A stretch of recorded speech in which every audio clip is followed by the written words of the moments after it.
Hi and welcome back to Classic MGB and a boiling hot day in the middle of July in the UK. So what I thought I'd stay in the shade, get the car out and show you some of the accessories and other bits and bobs that I've fitted to the car since I've had it. So let's get started and look round the front. So here we are at the front of the car, standard 1973 Mgb-Gt.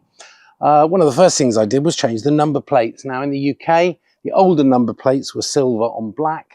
The newer ones, which this could have, would be black on white at the front and black on yellow at the back. But I think this gives this a nice kind of classic feel. Other things on the front are the spotlights, which were actually on the car before I bought it. And of course, the badges for both of the clubs. So let's move around now to the side of the vehicle and I'll show you some of the other exterior bits and pieces that I've added.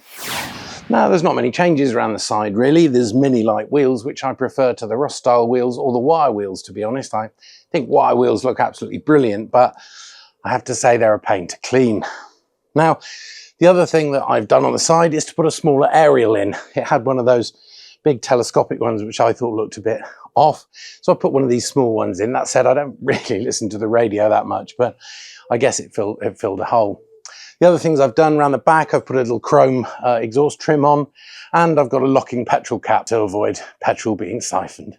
There's one thing about the back of this car to me is very special, and it's these wings.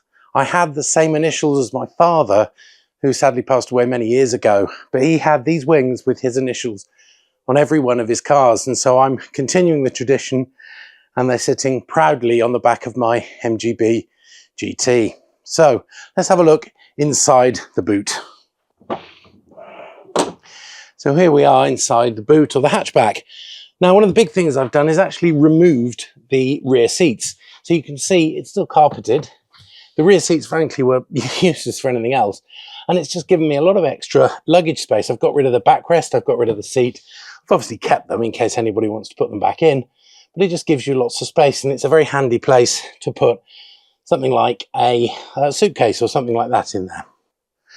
Opening up the lower boot floor, you'll see that it actually stays put. How cool is that? And that's just because I've added these telescopic struts from the MG Owners Club shop, and that's very handy because it keeps it up if you want to get the spare wheel out, or a multitude of other things. Another thing that the previous owner did was to remove the twin 6-volt batteries underneath the rear seat and put a 12-volt battery in here, and I have to say that's a nice solution. So if I ever need another battery, it's just a simple swap, and it just sits very neatly in that space. And there's also space for my steering wheel lock and lots of other tools, and of course the obligatory jump leads. So now we're inside the car, and it's probably here where I've made most of the changes, to be honest. So let's go through them kind of logically.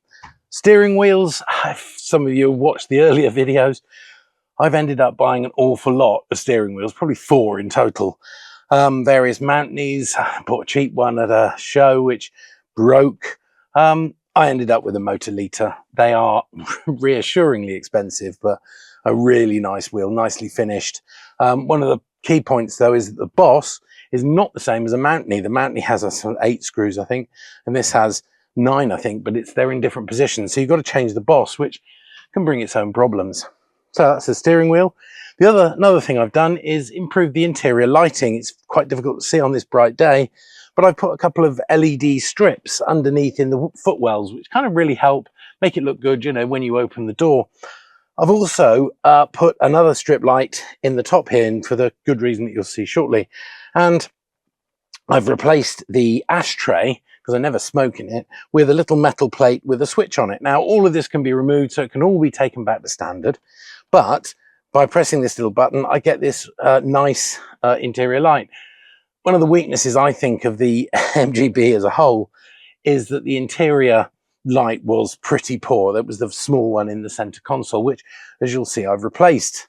Talking of replacing that, I've replaced it with a GPS speedo, which to me is quite a useful little thing because my speedo is at best an average. It does bounce around a little. So the GPS speedo really tells me exactly what the speed is, which is quite handy if you're going through average speed checks, or in fact any speed thing, just to make sure that you're within the legal limits. So moving down the center console then, I've got this stereo, which some of you might have seen before. It does have Apple CarPlay, which is very handy. It's nothing special. It's about, I don't know, 50 quid, 100 quid on Amazon, but it does the job for me. And I can plug my phone directly in. I've got a little magnetic mount there, which holds the phone in place. Some of the people might say, oh, it's an abomination having a modern Chinese stereo in, but at the end of the day, it's sometimes nice to have that built into the car, but also to have a bit of music now and again if you're just having a nice little drive. I've also got my voltmeter here. Is simply a cigarette lighter socket. Nobody has cigarette lighters in their cars anymore, I don't think, but that's quite a useful accessory, and it just allows me to monitor the battery. I've got a switch here which switches on and off the electric fan in the front. It's got a thermostatic switch, but if I'm in traffic and I can see the temperature creeping up, I'll just switch that on just to be absolutely sure that the thing doesn't overheat. One of the indulgences I do have in this car is the gear knob. It is a machined alloy gear knob, and I kind of like it. I've gone through a leather one and a wooden one, but actually this alloy one is quite good. It doesn't fit particularly well, so I had to do a little bit of work on it, but it now fits really, really well. A couple of other things inside. I did replace the seats. I do have the original seats, but they were very saggy and they didn't offer a lot of head protection, and I wanted decent headrests. So I bought a couple of sports seats from MG Owners Club Spares. They're actually made by a company called Newton Commercial, who we had a chat to in one of the shows, a restoration show, or perhaps the classic car show. I have made a couple of enhancements to the seat belts. One of the things I found really difficult with the GT, with the inertial reel mounted so far back, is getting the seat belt backwards and forwards. So I've got these adapters which just fit onto the seat post, which is really quite handy and holds the seatbelt in the right position. And to complement that, I've obviously got these cushioned protectors, which help soften the seatbelt across your chest or across your neck. My wife finds those particularly useful, and as you can see, they come from the MG Car Club.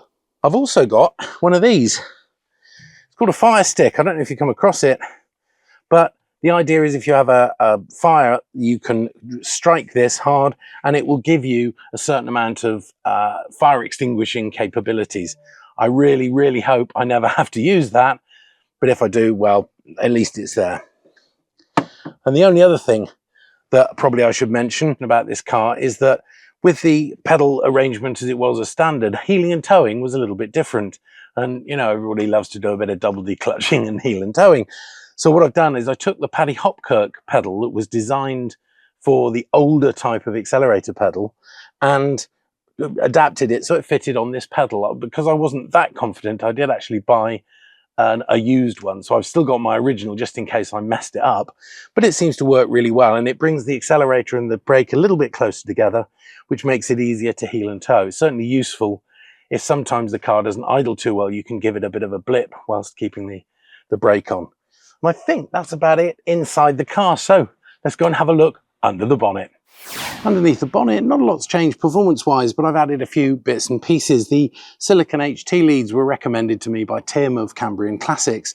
I had a problem with a misfire on a track day at Castle Combe, and he came to my rescue and put those on. Haven't looked back ever since, so that was good. I've got electronic ignition, which was fitted before I bought the car. It's Lumination, and it seems to work perfectly well. Other things, an alloy rocker cover, which I think makes it look good. It did have a silver sort of chrome filler cap, but I replaced it because I just couldn't get the thing off. It was really, really awkward to get off. Whereas the black one that I put on, a standard one, is really, really straightforward.